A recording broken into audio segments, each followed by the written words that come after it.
When you've been hurt deeply, trust doesn't just come back because you want it to.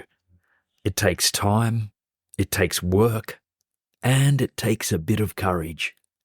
For a long time, I used to think trust was something you simply gave out, that it was noble to see the best in everyone. I was raised that way, to believe people were good, to assume the best, to trust first and ask questions later.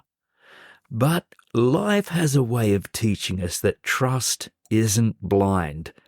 It's something that must be both felt and earned. I've been hurt by others, badly at times, physically, emotionally, and I'm not saying that for sympathy. I say it because I know how hard it is to open your heart again after having someone crush it. For me, the hardest part wasn't the pain itself. It was learning how to stop living behind this invisible wall, how to stop expecting anyone new to repeat that same harm. For years, I thought healing meant just pretending that everything was fine, and I swept things under the carpet. I told myself it's in the past, let it go. But that rug became a mountain, and eventually I had to face what was buried beneath it. And rebuilding trust with someone very close to me, someone who had once hurt me deeply, was one of the hardest things I've ever done.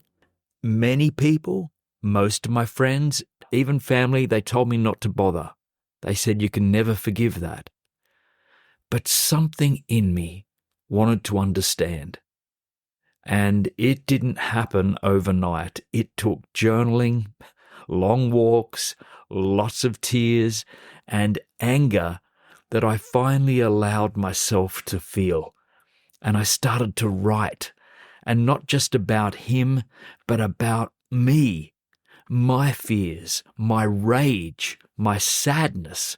And slowly those words began to loosen those knots bound up inside of me.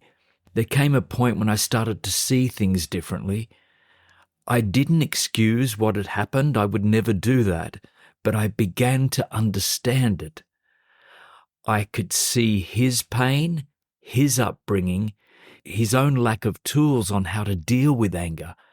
And I could also see the part of me that had stayed silent, hoping love would fix everything.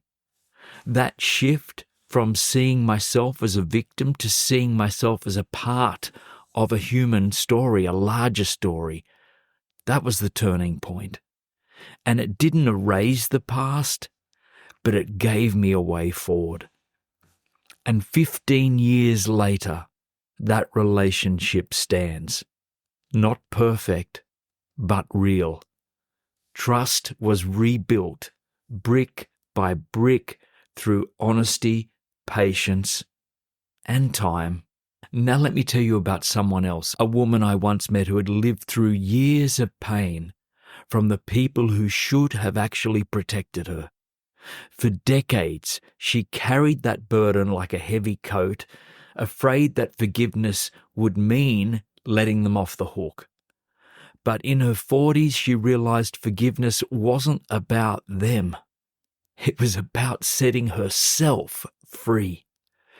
She never let them back into a life, but she stopped letting them live in her mind rent-free.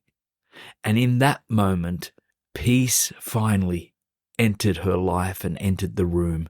There's a line I love from Wayne Dyer: when you change the way you look at things, the things you look at change. And that's exactly what trust asks of us, to see life through a softer lens, and not to ignore the pain, but to stop letting it define every future moment.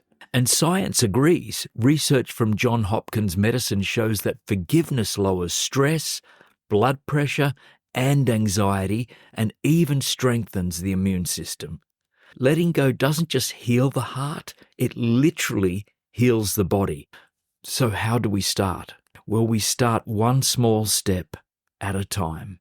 Begin by writing what hurts. This was one of the greatest healing tools for me, was my journal. And when I was furious, I would pour it out. uncensored. It was my way of releasing it. So allow yourself to feel angry without any shame. Acknowledge where you were powerless and where you have power now, today. You don't need to trust the whole world again today. It's not about that. You just need to trust one small moment of goodness, a kind word, a steady breath. Because that's how trust grows. Quietly, slowly, like a seed pushing through the soil towards the light again. And today's tiny daily kick is this. Say this, just for today. I open my heart 1 inch to the possibility of trust. Until next time, I'm Jason Stephenson. Imagine boldly, then go out and live it.